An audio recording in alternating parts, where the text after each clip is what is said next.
शहदादकोट में national press club की सालाना चूंड समूरा उहदेदार बिना मुकाबले कामयाब। शहर के सियासी समाजी साफ़िन पारां गुलन जा हार पारां ऐं मुबारकियूं पिण ॾिनियूं। शहदादकोट नेशनल प्रेस क्लब के सालाना चूंड एडवोकेट अब्दुल वहीद भट्टू की निगरानी में थी गुज़री, जंहिंमें नेशनल प्रेस क्लब शहदादकोट जा समूरा उहदेदार बिना मुकाबले चूंडिया विया। सरपरस्त आला शबीर अहमद कंबोज,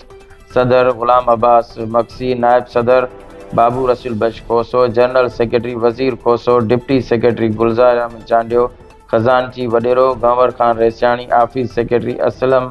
लांघा चूंडिया विया। अहिड़े ऐलान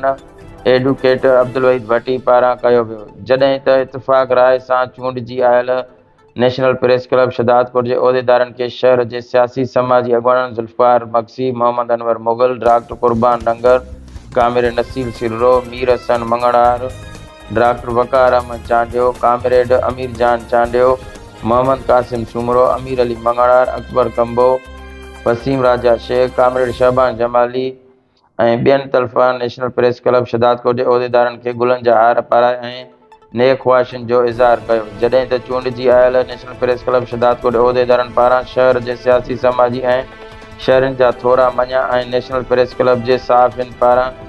शहर के भलाई ऐं मसइलनि लाइ भरपूर आवाज़ उथाइण जो यकीन ॾियारियो।